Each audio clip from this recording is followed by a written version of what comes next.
শক্তিশালী ঘূর্ণিঝড় বঙ্গোপসাগরে শক্তি বাড়াচ্ছে ভয়ঙ্কর ঘূর্ণাবর্ত। মের শেষেই ঘূর্ণিঝড়ের সম্ভাবনা।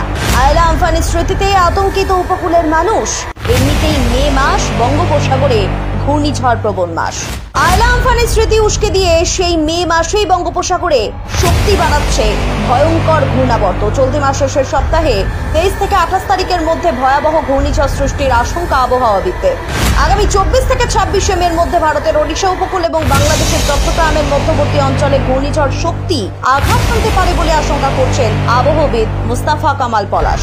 বাংলাতেও এর যথেষ্ট প্রভাব পড়বে বলেই মনে করা হচ্ছে। এবারে ঘূর্ণিঝড়ের নামকরণ করেছে শ্রীলঙ্কা। বাংলাদেশের তরফে ঘূর্ণিঝড়ের আশঙ্কায় পশ্চিমবঙ্গ এবং পদ্মাপাড়ের খুলনায় সব থেকে বেশি প্রভাব পড়তে পারে বলে মনে করা হচ্ছে। আবহাওয়া সংক্রান্ত সতর্ক বার্তাটি নিশ্চিত করেছে বাংলাদেশ আবহাওয়া দপ্তর। এখানকার বিশেষজ্ঞরা জানাচ্ছেন, গত কয়েক বছর ধরে যেভাবে মে জুন মাসে বঙ্গোপসাগরে ঘূর্ণিঝড়ের সৃষ্টি হচ্ছে, এই বছরেও যে তার ব্যতিক্রম হবে না এমনটাই আশঙ্কা করা হচ্ছে। যদিও বঙ্গোপসাগরে এই ঘূর্ণাবর্তটি আদৌ ঘূর্ণিঝড়ে পরিণত হবে কিনা তা নিয়ে কিছুটা ধোঁয়াশা রয়েছে।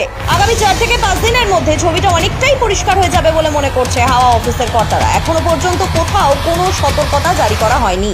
বলে রাখি, 2020 সালের 20 মে পশ্চিমবঙ্গ উপকূলে আঘাত এনেছিল ঘূর্ণিঝড় আমফান, যার জেরে পশ্চিমবঙ্গ ও বাংলাদেশের বিস্তীর্ণ এলাকায় ব্যাপক ক্ষয়ক্ষতি হয়েছিল। তার আগে 2009 সালের মে মাসেই পশ্চিমবঙ্গ উপকূলে আঘাত হানে ঘূর্ণিঝড় আয়লা। তার জেরেও সুন্দরবনের বিস্তীর্ণ এলাকায় ব্যাপক ক্ষয়ক্ষতি হয়।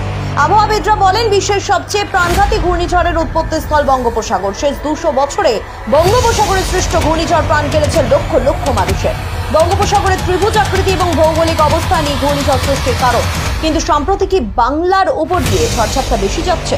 বিগত মে মাসে রেমাল এবং জুলাইয়ে ঝড় সহ গভীর নিম্নচাপের পর ঘূর্ণিঝড় ধেয়ে এসেছিল।